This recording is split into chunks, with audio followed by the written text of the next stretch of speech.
नमस्कार। आज महत्वपूर्ण विषय कैंसर लाइलाज नहीं पर अपने विचार रखने जा रहा हूं।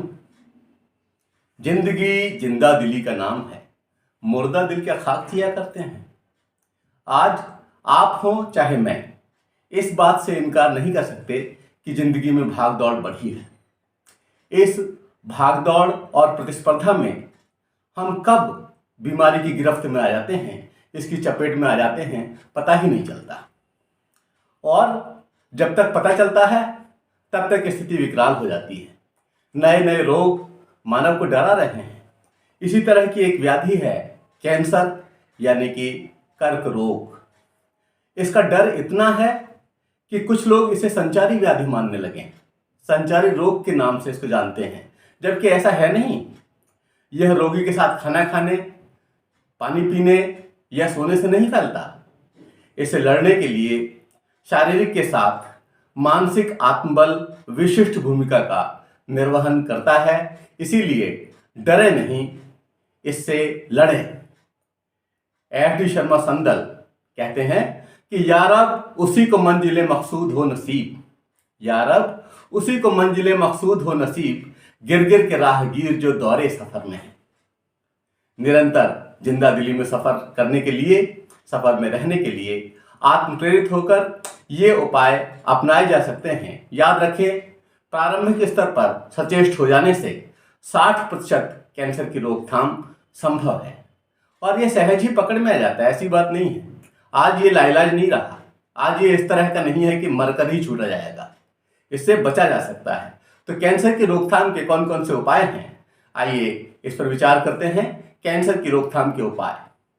मानव की जीत के साथ, उसके आत्मविश्वास के साथ पूरे तरह से सक्षम होकर के, पूरा आत्मविश्वास संजो करके उसे भिड़ने के लिए तैयार रहना चाहिए। गजलकार एफ.डी. शर्मा ने कहा, दुश्मन नहीं है मौत ही इंसान की फकत, दुश्मन नहीं है मौत ही इंसान की फकत, खुद जिंदगी के हाथ भी इंसान भंवर में है, खुद जिंदगी के हाथ भी इंसान भंवर में है। इस भंवर से बचाने हेतु 1 दर्जन उपाय कैंसर से बचने के यहाँ प्रस्तुत है। मैं उन 1 दर्जन उपायों से आपका साक्षात्कार करा रहा हूं और फिर आपको ऐसा लगेगा कि यह एक छोटा सा खेल ही है और इससे निपटा जा सकता है। तो कौन कौन से उपाय हैं, वो 12, वो मैं आपके सामने रखता हूं। पहला, शराब, तंबाकू, बीड़ी, सिगरेट, हुक्का, सिगार, सुपारी, पान मसाला, गुटखा आदि किसी भी नशे का कदापि सेवन न करें। आप देखिए, इनमें कहीं कोई स्वाद नहीं है। ये ऐसी चीजें हैं जिन्हें हम कहते हैं कि हम इनका भोग कर रहे हैं, लेकिन ये भोग हमारा कर जाती है और हम चपेट में आ जाते हैं इस तरह के रोग के। इसलिए इसे बिल्कुल छोड़ देना चाहिए। दूसरी बात, खाएं क्या क्या? हरी सब्जी, फल, दालें, रेशे वाला व विटामिन युक्त भोजन ग्रहण करें।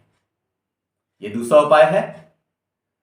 तीसरा उपाय है फलों, सब्जियों और ऐसे पदार्थों जो कीटनाशक व खाद्य संरक्षण रसायनों के प्रभाव में हैं, अच्छी तरह से धो करके खाने चाहिए।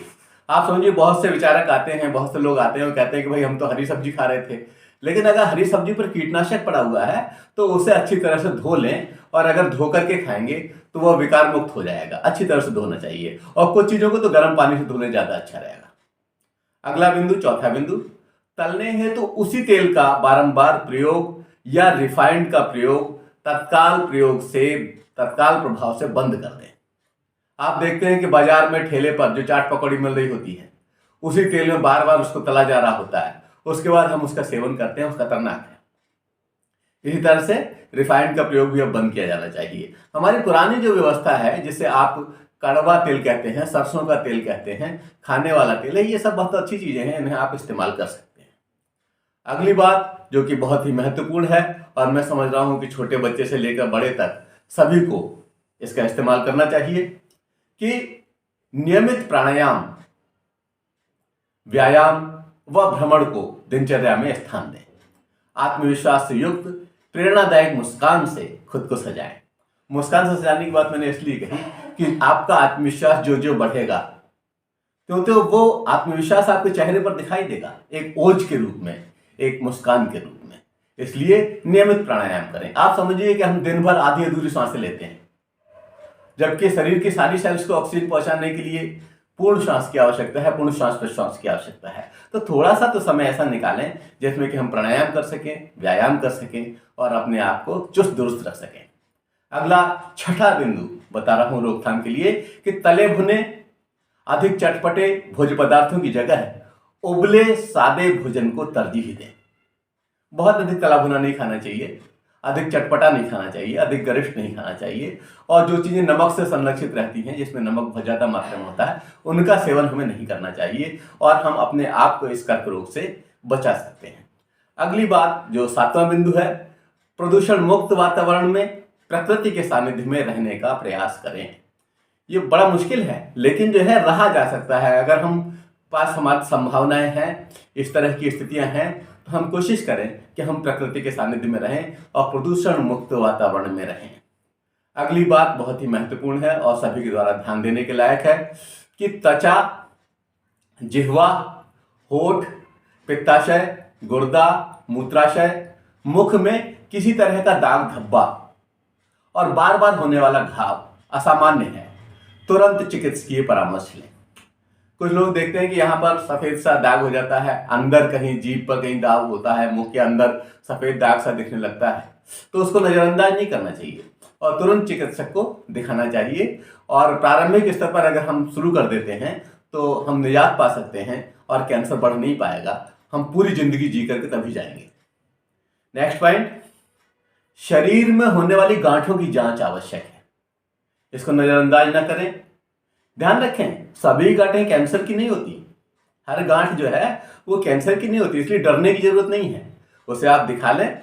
और यहाँ तक कि कई बार तो डॉक्टर आपको अपने आप बताता है कि गांठों को आप इस तरह से चेक कर सकते हैं, और आप चेक कर लेंगे और सामान्य रूप से बिना किसी डर के आप जी सकेंगे। अगला 10वां बिंदु है, लगातार किसी भी तरह का रक्तस्राव घातक है। तत्संबंधी टेस्ट हेतु तुरंत कुशल चिकित्सक से संपर्क कर समाधान करें। रक्तस्राव अगर लगातार हो रहा है और ऐसी स्थिति में हो रहा है जबकि वह नहीं होना चाहिए, तो आप तुरंत संपर्क करें अपने चिकित्सक से, वह इसका निदान उपाय बताएंगे और जो शंका उभर रही है उस शंका से भी आप निपट पाएंगे। अगला 11वां बिंदु, शरीर में होने वाला असामान्य परिवर्तन खतरे का संकेत है। कभी कभी हमारे शरीर में असामान्य परिवर्तन होने लगते हैं और जो पहले नहीं थे, जब हमारा शरीर सामान्य था तब वो नहीं थे, लेकिन अचानक असामान्य परिवर्तन होने लगे, चाहे वो तेजी से वजन का गिरना ही क्यों ना हो। निरीक्षित कराया जाना चाहिए, दिखाया जाना चाहिए। इससे जो है आपकी प्रारंभ में ही रोकथाम हो जाएगी और उससे होने वाले नुकसान से आपको बचाया जा सकेगा। अगली बात, गेहूं का जवारा, होम्योपैथी, आयुर्वेदिक उपचार प्रारंभिक स्तर पर ही, शुरुआती दौर में ही चिकित्सक की देखरेख में लिया जाना चाहिए। अगर हम वह चिकित्सक की देखरेख में प्रारंभ में ले लेंगे तो कर्क रोग बन ही नहीं पाएगा और कैंसर जब पनप ही नहीं पाएगा तो ऐसी स्थिति में हम सामान्य रहेंगे और नियमित रूप से अपनी दिनचर्या का यथावत सेवन करते हुए पूरी जिंदगी जिएंगे अच्छी तरीके से। उक्त उपायों के साथ स्वयं सकारात्मक रूप से प्रेरित रहें। युवराज जो क्रिकेटर हैं, सोनाली बेंद्रे, आयुष्मान खुराना की पत्नी और डायरेक्टर ताहिरा कश्यप, संजय दत्त, मनीषा कोइराला, नफीसा अली, लीजा रे अमेरिका वाली आदि ऐसे व्यक्तित्व हैं जो कैंसर को मात देकर जिंदा दिली के हमराह बने। आप समझिए ये ऐसे नाम हैं जिनसे कि सारे के सारे लोग परिचित हैं, लेकिन इनके अलावा बहुत से ऐसे आम नाम हैं जिनसे सभी परिचित तो नहीं, लेकिन वे आपके आसपास के परिक्षेत्र में हैं, जिंदा हैं, खुशनुमा जीवन बिता रहे हैं। तो ये सारे के सारे जो है यथार्थ प्रेरणा के स्रोत हैं। इनसे हमें प्रेरणा मिल सकती है और हम उन लोगों से जो लोग डरे हुए हैं उन्हें बता सकते हैं, देखो वो किस तरह से जीवन यापन कर रहे हैं। जबकि उन्हें कैंसर था और उन्होंने कैंसर को मात दे दी है।